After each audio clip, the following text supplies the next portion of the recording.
रहा है। ये अपने आप में एक अभिनव प्रयोग है जो उत्तर प्रदेश के विकास के एक नए आयाम को इंगित करता है। वास्तव में ये माननीय प्रधानमंत्री जी की प्रेरणा और मार्गदर्शन का प्रतिफल है कि ग्लोबल इन्वेस्टर समिट के आयोजन के मात्र 1 वर्ष के अंदर 10 लाख करोड़ से अधिक के निवेश की 14,000 से अधिक की विकास परियोजनाएं आज धरातल पर उतर रही हैं, जिससे 34 लाख से अधिक लोगों को रोजगार मिलेगा और उत्तर प्रदेश की तस्वीर पूरी तरह बदल जाएगी।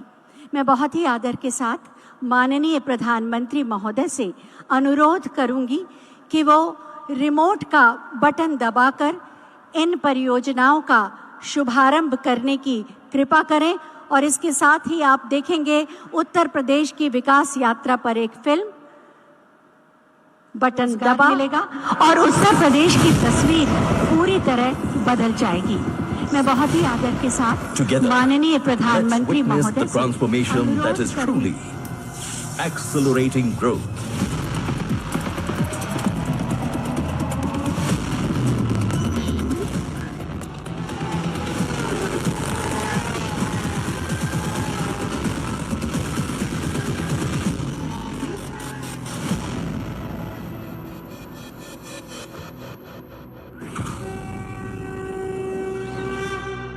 सर्वे भवन्तु सुखिनः सर्वे सन्तु निरामयः। जब की भूमि तब की भूमि, वृंदावन के श्री कृष्ण से लेकर अयोध्या के राम लला की जन्मभूमि,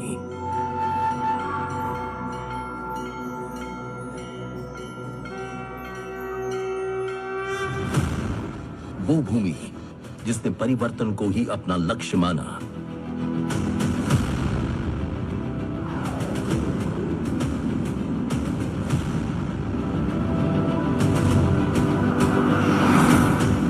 आज हमारे आदरणीय प्रधानमंत्री नरेंद्र मोदी जी के प्रभावशाली नेतृत्व और मुख्यमंत्री योगी आदित्यनाथ जी के द्वारा स्थापित सुदृढ़ कानून व्यवस्था का ही ये परिणाम है, जिसने डबल इंजन सरकार वाले उत्तर प्रदेश को व्यवसाय और निवेश दोनों के दृष्टिकोण से उत्तम के साथ साथ उद्यमशील प्रदेश भी बना दिया है।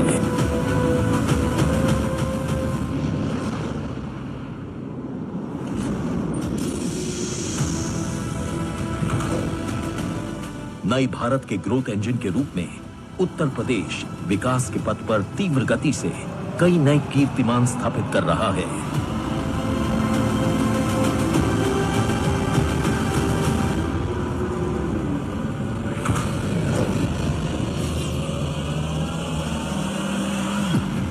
आज का उत्तर प्रदेश सक्षम, शिक्षित और कुशल युवा शक्ति का एक समृद्ध स्रोत है। यहाँ नारी शक्ति और उसका विकास प्रदेश का मान भी है और सम्मान भी। देश और दुनिया के पर्यटकों का पसंदीदा डेस्टिनेशन होने के साथ विभिन्न व्यापार कार्यक्षेत्रों का केंद्र भी है।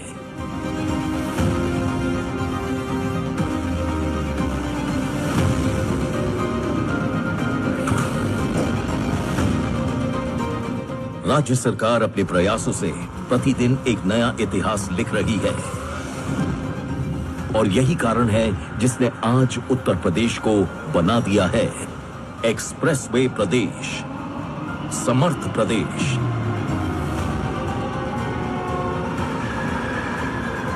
कौशल प्रदेश, एयरपोर्ट प्रदेश, अवसर प्रदेश और सुगम प्रदेश भी।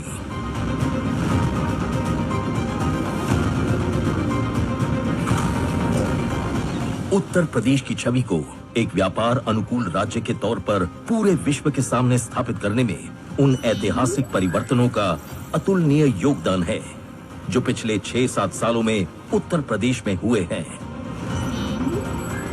फिर चाहे वो निवेश को बढ़ावा देने के लिए लॉन्च की गई नई FDI नीति हो या इन्वेस्टर फ्रेंडली पॉलिसीज, सस्टेनेबिलिटी और हरित ऊर्जा को प्रोत्साहन देने के लिए चलाए गए अभियान हो या देश में ईवी की हिस्सेदारी में अपना वर्चस्व कायम रखने की बात हो।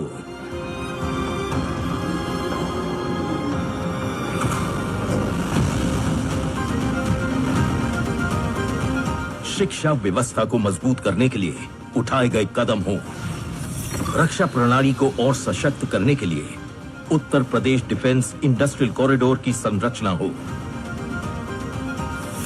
या फिर राज्य की फार्मा उद्योग का केंद्र बनाने की बात हो,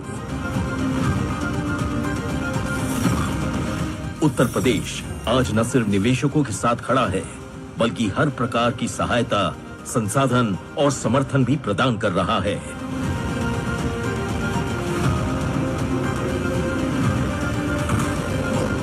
और इन अविश्वसनीय उपलब्धियों का श्रेय जाता है गत वर्षों में सफलतापूर्वक संपन्न हुई कई ग्राउंड ब्रेकिंग सेरेमनी और इन्वेस्टर समिट को, जिसने राज्य को संभावनाओं का प्रदेश बना दिया और इस श्रृंखला में ग्लोबल इन्वेस्टर समिट 2023 मील का पत्थर साबित हुआ।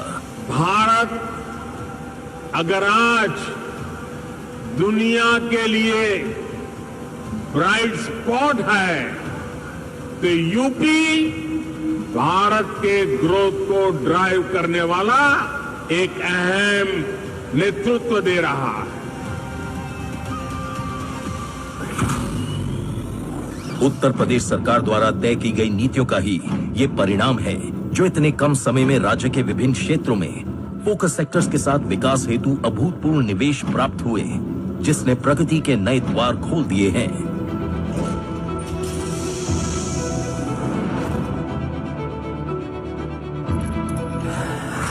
आदरणीय प्रधानमंत्री जी के विजन के अनुरूप उत्तर प्रदेश की अर्थव्यवस्था को $1 ट्रिलियन की इकोनॉमी बनाने की दिशा में प्रयास का एक अभिन्न हिस्सा है। अब इस नए वर्ष में भी विकास की ओर निरंतर अग्रसर उत्तर प्रदेश सरकार 10 लाख करोड़ प्लस के निवेश की 14,000 से भी अधिक परियोजनाओं को धरातल पर उतारने के साथ अपने लक्ष्य के अगले स्तर को प्राप्त करने के लिए तैयार है। पूर्व में हुई ग्राउंड ब्रेकिंग सेरेमनी के अंतर्गत शुरू हुई परियोजनाएं जो आज उत्तर प्रदेश का गौरव है, न सिर्फ नए और प्रगतिशील निवेशकों का मनोबल बढ़ा रही है, साथ ही साथ ऊंची से ऊंची उपलब्धियों को छूने के लिए प्रेरित भी कर रही है, जिसका एकमात्र उद्देश्य उत्तर प्रदेश की धरती को विभिन्न क्षेत्रों के व्यवसाय का हब बनाकर सफलता और विकास के नए मानक स्थापित करना है।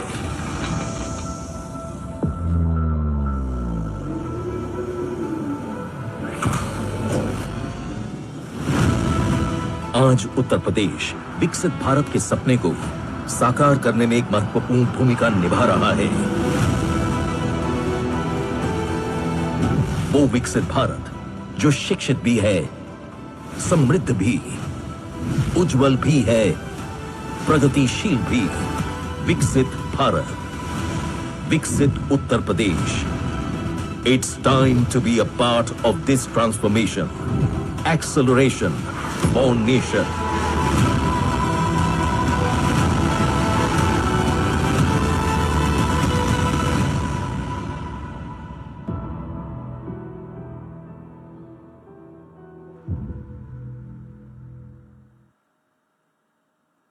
उत्तर प्रदेश की विकास यात्रा की ये अनूठी फिल्म आपने देखी।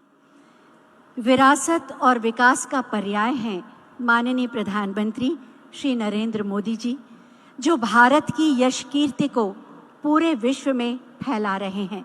मैं बहुत ही आदर के साथ माननीय प्रधानमंत्री श्री नरेंद्र मोदी जी से आग्रह करूंगी कि अपने मार्गदर्शन से हमें कृतार्थ करें, मंच पर पधारने की कृपा करें। आप सबकी तालियों के बीच माननीय प्रधानमंत्री श्री नरेंद्र मोदी जी।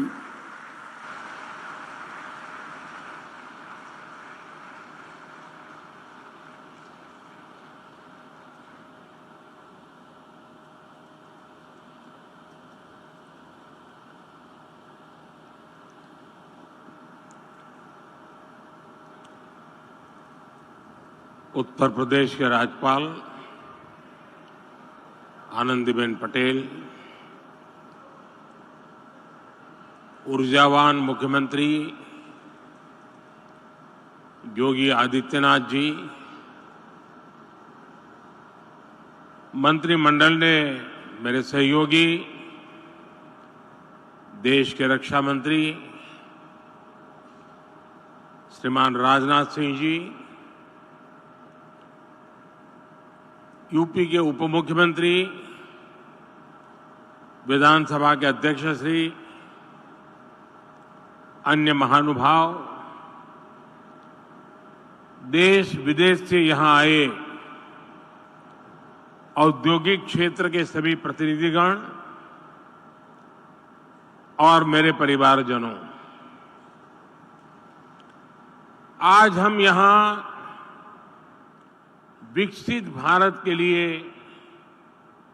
विकसित उत्तर प्रदेश के निर्माण के संकल्प के साथ एकजुट हुए हैं।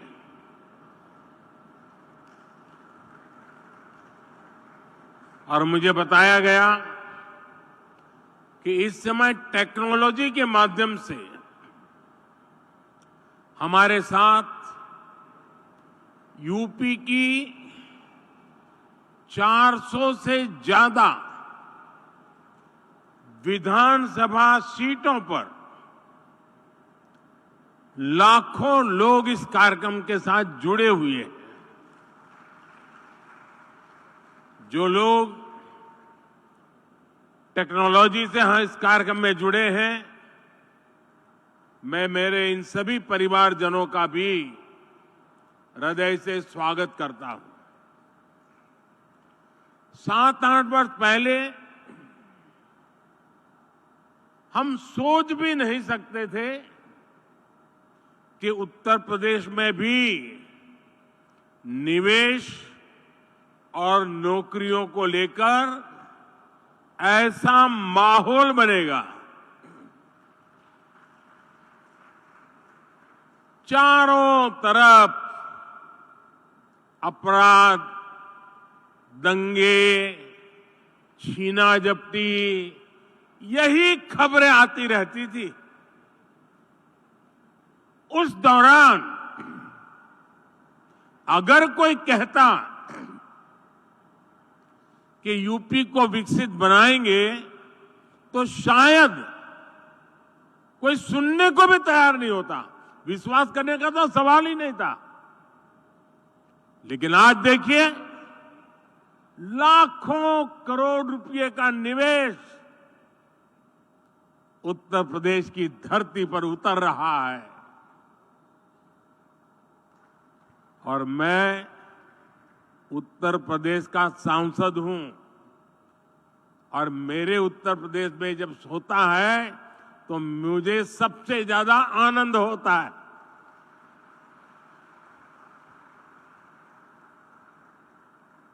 आज हजारों प्रोजेक्ट पर काम शुरू हो रहा है। ये जो फैक्ट्रियां लग रही हैं, ये जो उद्योग लग रहे हैं, ये यूपी की तस्वीर बदलने वाले हैं।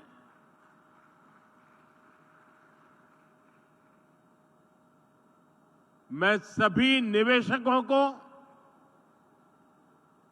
और विशेषकर यूपी के सभी युवाओं को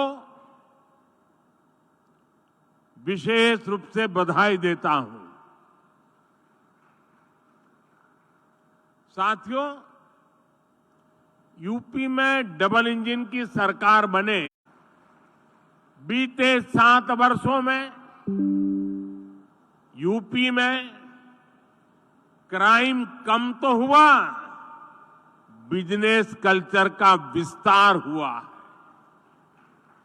बीते 7 वर्षों में यूपी में व्यापार, विकास और विश्वास का माहौल बना है। डबल इंजन सरकार ने दिखाया है कि अगर बदलाव की सच्ची नीयत है तो उसे कोई रोक नहीं सकता। बीते कुछ वर्षों में यूपी से होने वाले एक्सपोर्ट अब 2 गुना हो चुका है।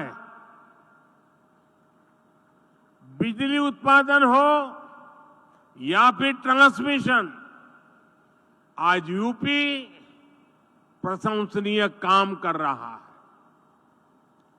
आज यूपी वो राज्य है जहां देश के सबसे ज्यादा एक्सप्रेस वे है।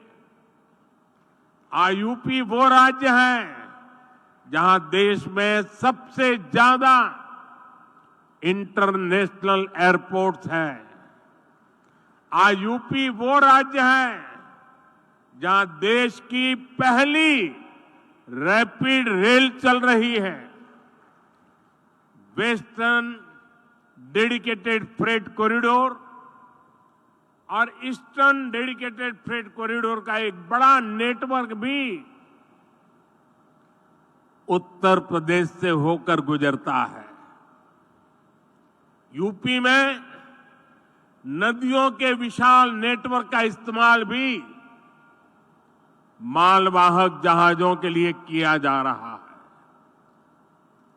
इससे यूपी में आवाजाही आसान हो रही है,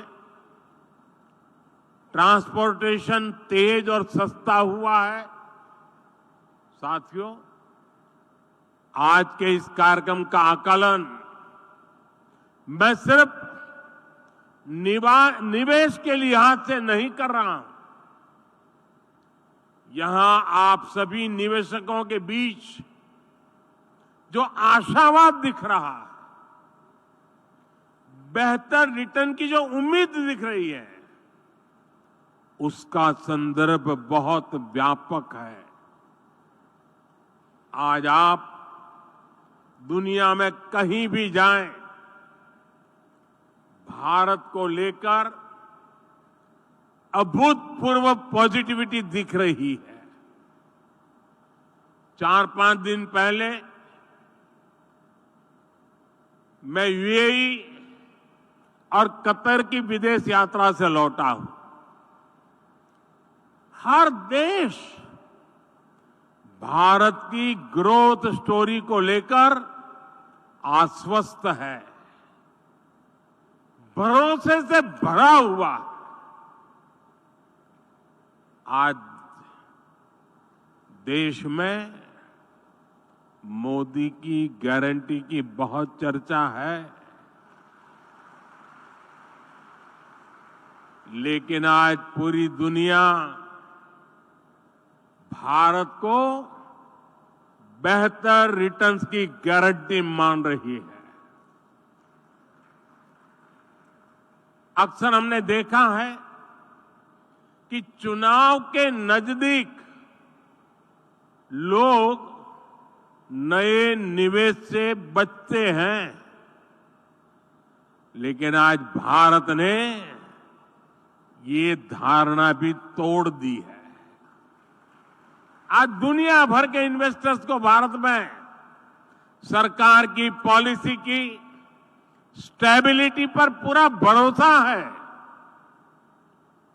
यही विश्वास यहां यूपी में, लखनऊ में भी झलक रहा है। भाइयों और बहनों, मैं जब विकसित भारत की बात करता हूं तो इसके लिए नई सोच भी चाहिए, नई दिशा भी चाहिए।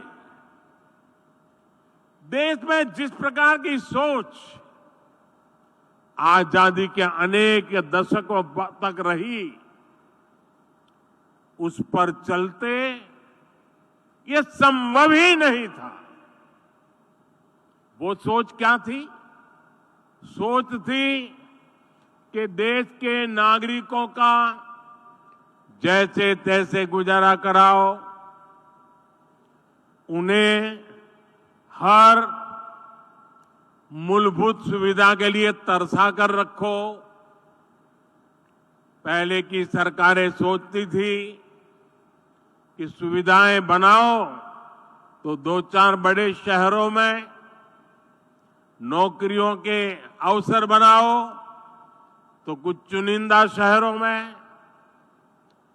ऐसा करना आसान था क्योंकि इसमें मेहनत कम लगती थी, लेकिन इसके कारण देश का एक बहुत बड़ा हिस्सा विकास से वंचित रह गया। यूपी के साथ भी अतीत में ऐसा ही हुआ है, लेकिन डबल इंजन सरकार ने उस पुरानी राजनीतिक सोच को बदल दिया है। हम उत्तर प्रदेश के हर परिवार के जीवन को आसान बनाने में जुटे हैं। जब जीवन आसान होगा तो बिजनेस करना और कारोबार करना अपने आप में आसान होगा। आप देखिए, हमने गरीबों के लिए 4 करोड़ पक्के घर बनाए हैं, लेकिन साथ ही शहरों में रहने वाले मध्यम वर्गीय परिवारों को अपना घर का सपना पूरा करने के लिए हमने लगभग 60,000 करोड़ रुपए की मदद भी की है। इस पैसे से शहरों में रहने वाले 25 लाख मध्यम वर्गीय परिवारों को ब्याज में छूट मिली है। इसमें 1.5 लाख लाभार्थी परिवार ये मेरे यूपी के हैं। हमारी सरकार ने आयकर में जो कमी की है उसका भी बड़ा लाभ मध्यम वर्ग को मिला है। 2014 से पहले सिर्फ 2 लाख रुपए की आय पर ही इनकम टैक्स लग जाता था, जबकि बीजेपी सरकार में अब 7 लाख रुपए तक की आय पर कोई इनकम टैक्स नहीं देना होता। इस वजह से मध्यम वर्ग के हजारों करोड़ रुपए बचे हैं। साथियों, हमने यूपी में ईज ऑफ लिविंग और ईज ऑफ डूइंग बिजनेस पर समान बल दिया है। डबल इंजन सरकार का मकसद है कि कोई भी लाभार्थी किसी भी सरकारी योजना से वंचित न रहे। हाल में जो विकसित भारत संकल्प यात्रा हुई है, इसमें भी यूपी के लाखों लाभार्थियों को उनके घर के पास ही योजनाओं से जोड़ा गया है। मोदी की गारंटी वाली गाड़ी गांव-गांव, शहर-शहर पहुंची है। सैचुरेशन यानी 100% लाभ जब सरकार अपनी तरफ से लाभार्थियों तक पहुंचाती है तो वही सच्चा सामाजिक न्याय है। यही सच्चा सेक्युलरिज्म है। आप याद करिए, भ्रष्टाचार और भेदभाव का एक बहुत बड़ा कारण क्या होता है। पहले की सरकारों में लोगों को अपने ही लाभ पाने के लिए लंबी लंबी लाइनें लगानी पड़ती थी।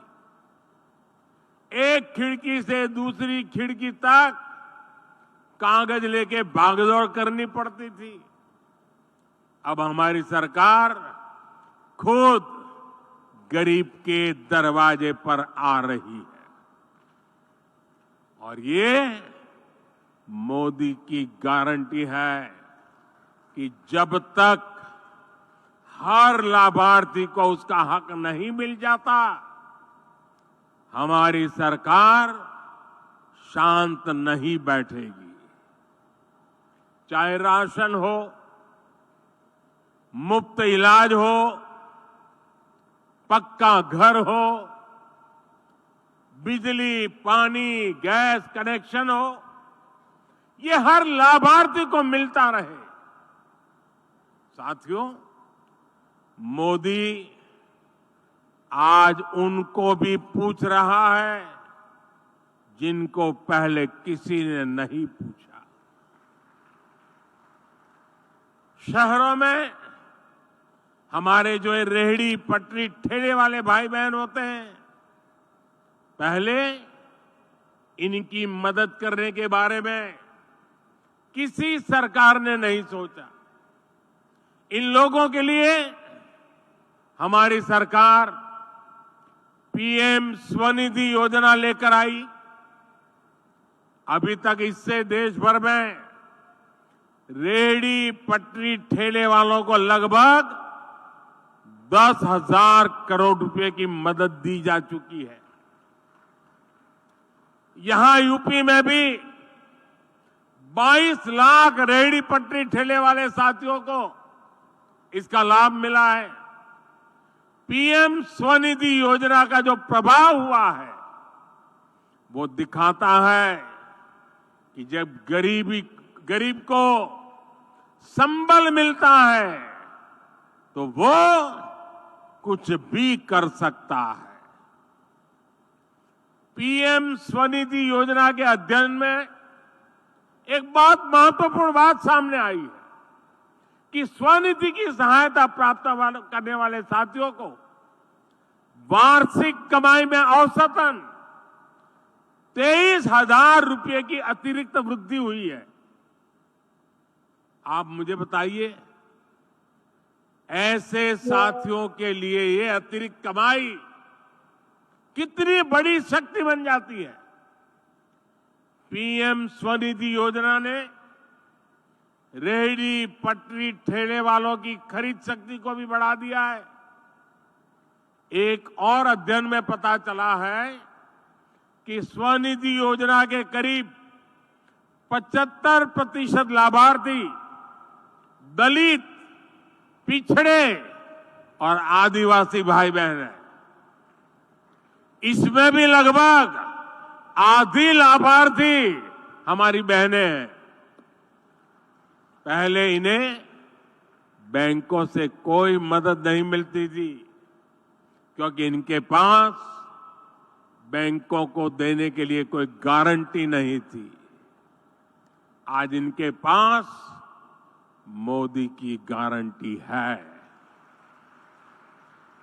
और इसलिए उन्हें बैंकों से भी मदद मिल रही है। यही तो सामाजिक न्याय है जिसका सपना कभी जेपी ने देखा था, कभी लोहिया जी ने देखा था।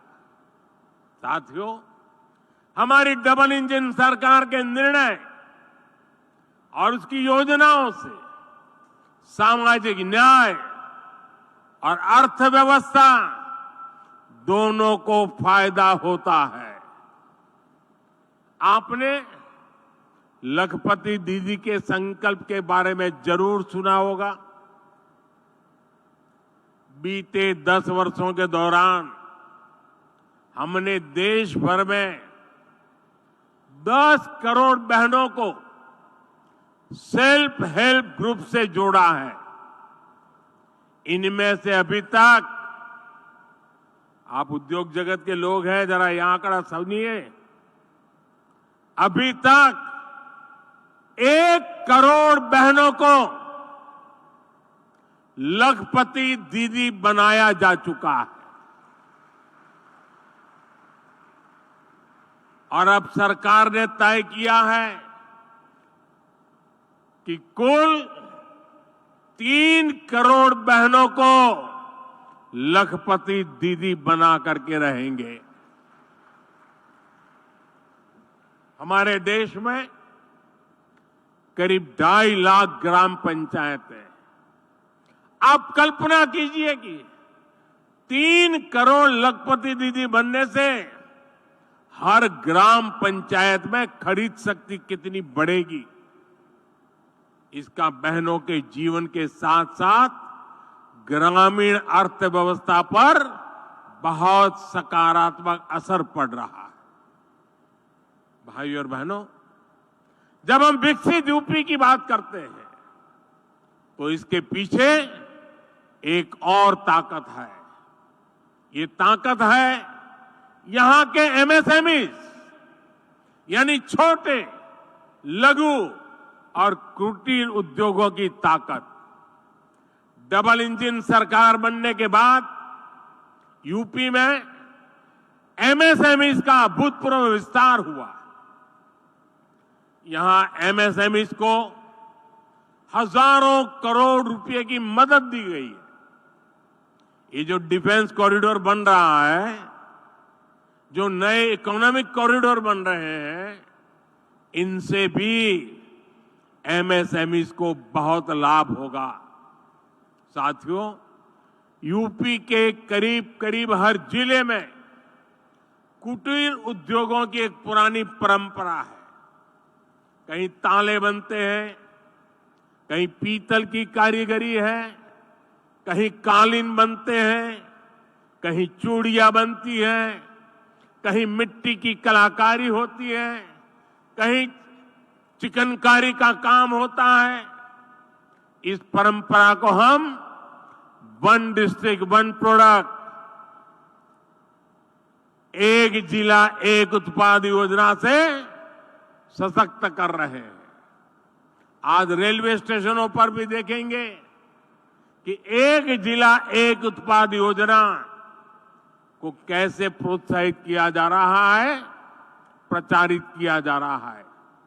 अब तो हम 13,000 करोड़ रुपए की पीएम विश्वकर्मा योजना लेकर भी आए हैं। ये योजना यूपी में परंपरागत रूप से हस्तशिल्प से जुड़े लाखों विश्वकर्मा परिवारों को आधुनिकता से जोड़ेगा। उन्हें अपना कारोबार बढ़ाने के लिए बैंकों से सस्ता और बिना गारंटी का ऋण दिलाने में मदद करेगी। भाइयों और बहनों, हमारी सरकार कैसे काम करती है, इसकी झलक आपको खिलौने बनाने वाले सेक्टर में भी मिलेगी। और मैं तो कांची का सांसद होने के नाते भी वहां बनने वाले लकड़ी के खिलौनों को प्रमोट करता ही रहता हूं। साथियों, कुछ साल पहले भारत अपने बच्चों के लिए अधिकतर खिलौने विदेशों से आयात करते थे। ये स्थिति तब थी जब भारत में खिलौनों की एक समृद्ध परंपरा रही है। पीढ़ियों से लोग खिलौने बनाने में कुशल रहे हैं, लेकिन भारतीय खिलौनों को प्रमोट नहीं किया गया। कारीगरों को आधुनिक दुनिया के अनुसार बदलने के लिए मदद नहीं दी गई, जिसके कारण भारत के बाजारों और घरों पर विदेशी खिलौनों का कब्जा हो गया। मैंने इसे बदलने की ठानी और देश भर में खिलौना बनाने वालों के साथ खड़े रहना, उनकी मदद करना और मैंने उनको आगे बढ़ने की अपील की। आज स्थिति ये है कि हमारा इंपोर्ट, हमारा आयात बहुत कम हो गया है और खिलौनों का निर्यात कई गुना बढ़ गया है। साथियों, यूपी में भारत का सबसे बड़ा टूरिज्म हब बनने का सामर्थ्य है। आज देश का हर व्यक्ति वाराणसी और अयोध्या आना चाहता है। हर दिन लाखों लोग इन स्थानों पर दर्शन करने के लिए आ रहे हैं। इसके कारण यहां यूपी में छोटे उद्यमियों के लिए, एयरलाइंस कंपनियों के लिए, होटल रेस्टोरेंट वालों के लिए अभूतपूर्व अवसर बन रहे हैं।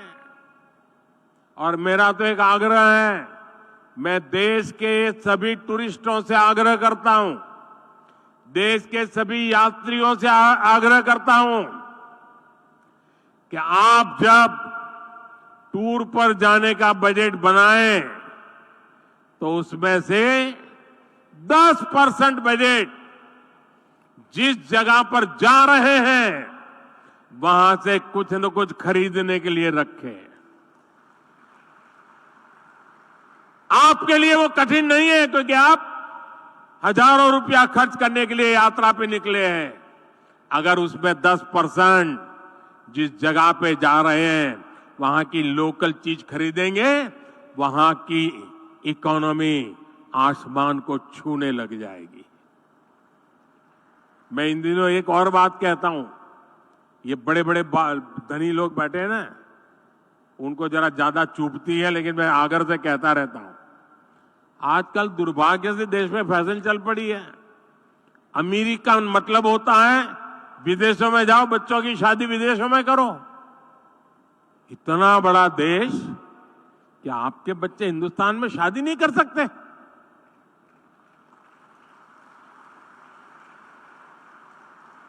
कितने लोगों को रोजगार मिलेगा? और जब से मैंने शुरू किया है मेड इन इंडिया, मुझे चिट्ठियां आ रही है, साहब हमने पैसा जमा कराया था, विदेश शादी करने वाले थे, लेकिन आपने कहा कैंसिल कर दिया है, अब हिंदुस्तान में शादी करेंगे।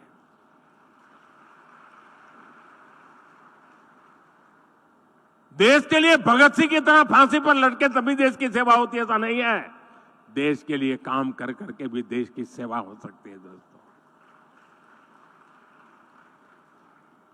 और इसलिए मैं कहता हूं, बेहतर लोकल, नेशनल और इंटरनेशनल कनेक्टिविटी से यूपी में आना जाना बहुत आसान हो गया है।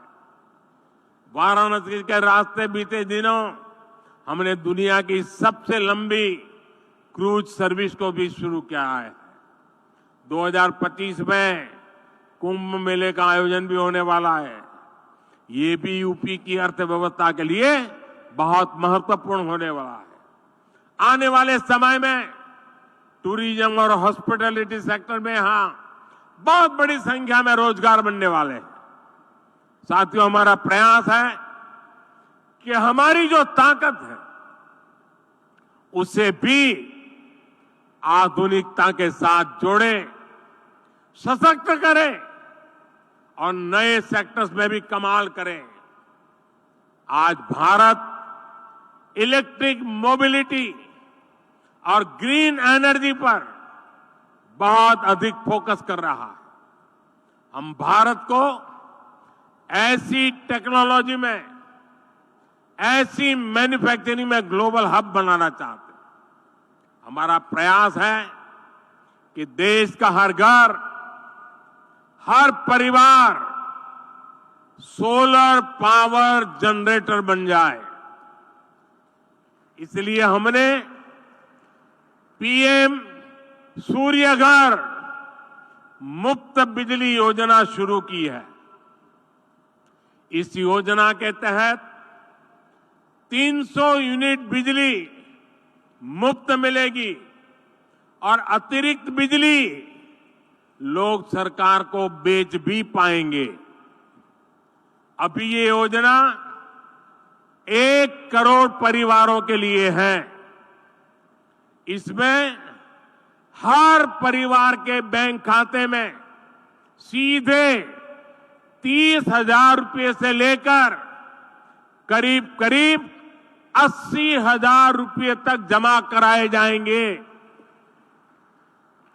यानी जो 100 यूनिट बिजली हर महीने जनरेट करना चाहता है उन्हें 30,000 रुपये की मदद मिलेगी।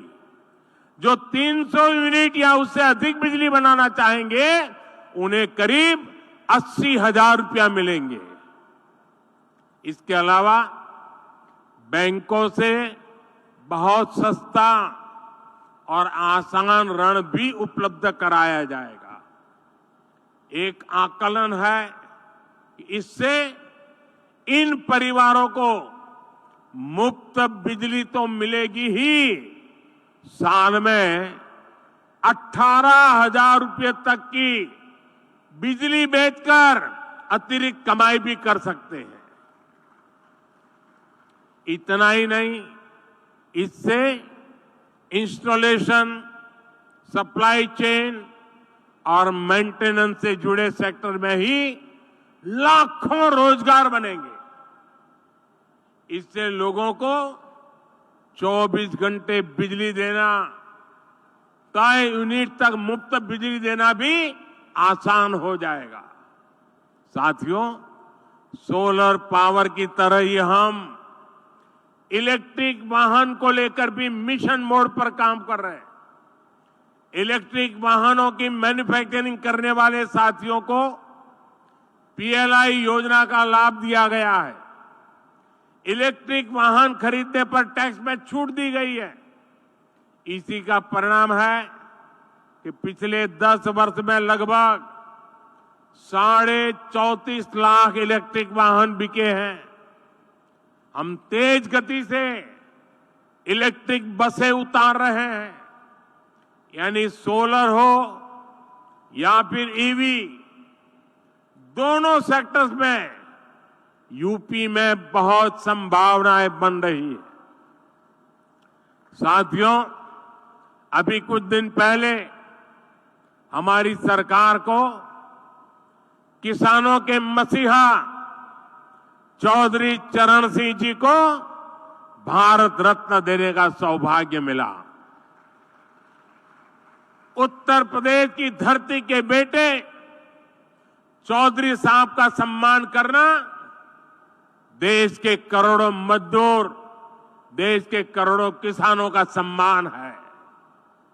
लेकिन दुर्भाग्य से ये बात कांग्रेस और उसके सहयोगियों को समझ में नहीं आती। आपने देखा होगा कि जब चौधरी चरण सिंह जी के बारे में संसद में बात हो रही थी तो कैसे कांग्रेस के लोगों ने चौधरी साहब के बारे में बोलना तक मुश्किल कर दिया था। कांग्रेस के लोग भारत रत्न पर एक ही परिवार का हक समझते थे, इसलिए कांग्रेस ने दशकों तक बाबा साहब आंबेडकर को भी भारत रत्न नहीं दिया। ये लोग अपने ही परिवार के लोगों को भारत रत्न देते रहे। दरअसल कांग्रेस गरीब, दलित, पिछड़े, किसान, मजदूर का सम्मान करना ही नहीं चाहती। ये उनकी सोच में नहीं है। चौधरी चरण सिंह जी के जीवन काल में भी कांग्रेस ने उनसे सौदेबाजी की बहुत कोशिश की थी। चौधरी साहब ने पीएम की कुर्सी को त्याग दिया पर अपने उसूलों से समझौता नहीं किया। उनको राजनीतिक सौदाबाजी से नफरत थी। लेकिन दुख की बात है कि उनका नाम लेकर राजनीति करने वाले उत्तर प्रदेश के तमाम दलों ने चौधरी साहब की बात को नहीं माना। चौधरी साहब ने छोटे किसानों के लिए जो किया वो पूरा देश कभी नहीं भूल सकता। आज चौधरी साहब से प्रेरणा लेकर हम देश के किसानों को निरंतर सशक्त कर रहे हैं। साथियों, हम देश की खेती को एक नए रास्ते पर ले जाने के लिए किसानों को मदद दे रहे हैं, प्रोत्साहन दे रहे हैं। प्राकृतिक खेती और मिलेट पर फोकस के पीछे भी यही ध्येय है। आज गंगा जी के किनारे यूपी में बहुत बड़े पैमाने पर प्राकृतिक खेती होने लगी है। ये किसानों को कम लागत में अधिक लाभ देने वाली खेती है और इससे गंगा जी जैसी हमारी पावन नदियों का जल भी दूषित होने से बच रहा है। आज मैं फूड प्रोसेसिंग से जुड़े उद्यमियों से भी विशेष आग्रह करूंगा। आपको जीरो इफेक्ट, जीरो डिफेक्ट के मंत्र पर ही काम करना चाहिए। आपको एक ही ध्येय के साथ काम करना चाहिए कि दुनिया भर के देशों के डाइनिंग टेबल पर कोई न कोई made in India food packet जरूर होना चाहिए। आज आपके प्रयासों से ही सिद्धार्थनगर का काला नमक काला नमक, चावल, चंदौली का ब्लैक राइस हो, बड़ी मात्रा में एक्सपोर्ट होने लगा है। विशेष रूप से मिलेट्स यानी श्री अन्न को लेकर एक नया ट्रेंड हम देख रहे हैं। इस सुपर फूड को लेकर इन्वेस्टमेंट का भी ये सही समय है। इसके लिए आपको किसानों को उनकी पैदावार में मूल्य वृद्धि कैसे हो, पैकेजिंग कैसे हो, दुनिया के बाजार में मेरे किसान जो पैदा करता है वो कैसे पहुंचे, इसके लिए आगे आना चाहिए। आज सरकार भी छोटे छोटे किसानों को बाजार की बड़ी ताकत बनाने में जुटी है। हम किसान उत्पाद संघ, एफपीओ और सहकारी समितियों का सशक्त कर रहे हैं। इन संगठनों के साथ आपको वैल्यू एडिशन कैसे हो, आप उनको टेक्नोलॉजिकल नॉलेज कैसे दे सकते हैं, आप उनका माल खरीदने की गारंटी कैसे दे सकते हैं। जितना किसान का फायदा होगा, जितना मिट्टी का फायदा होगा, उतना ही फायदा आपके बिजनेस को भी होगा। यूपी ने तो भारत की रूरल इकोनॉमी, खेती आधारित अर्थव्यवस्था को आगे बढ़ाने में हमेशा बड़ी भूमिका निभाई है। इसलिए इस अवसर का आपको ज्यादा से ज्यादा लाभ उठाना चाहिए। मुझे अपने यूपी के परिवारजनों के सामर्थ्य और डबल इंजन सरकार के परिश्रम पर पूरा विश्वास है।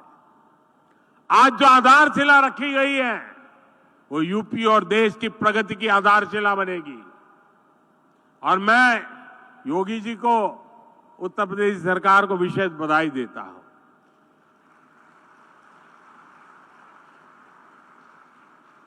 हर हिंदुस्तानी को गर्व होता है जब हम सुनते हैं कि उत्तर प्रदेश ने ठान लिया है कि $1 ट्रिलियन की इकोनॉमी बनाएंगे।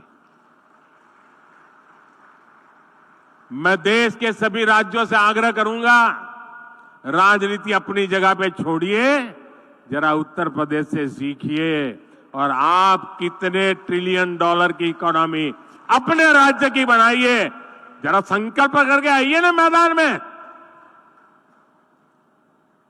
देश तभी आगे बढ़ेगा उत्तर प्रदेश की तरह हर राज्य बड़े सपने, बड़े संकल्प लेकर के चल पड़े। और मेरे उद्योग जगत के साथी भी, अनंत अवसर की वेला है। आइए, दम आपने में चाहिए, हम तैयार बैठे हैं। साथियों, जब लाखों लोग उत्तर प्रदेश के आज इस बात को सुन रहे हैं, 400 स्थान पर हजारों की तादाद में लोग बैठे हैं, तो मैं उनको भी विश्वास दिलाता हूं, आपने कभी सोचा नहीं होगा उतनी तेजी से उत्तर प्रदेश अपनी सारी संकल्पों को पूरा कर देगा। आइए हम सब मिलकर के आगे बढ़े। इसी कामना के साथ आप सबको बहुत बहुत अभिनंदन, बहुत बहुत धन्यवाद।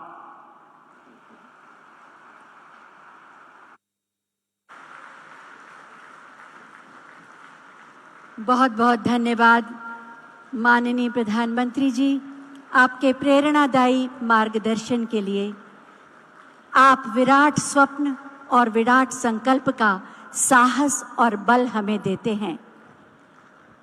आपका सानिध्य और सामीप्य सदैव ऊर्जा भरता है।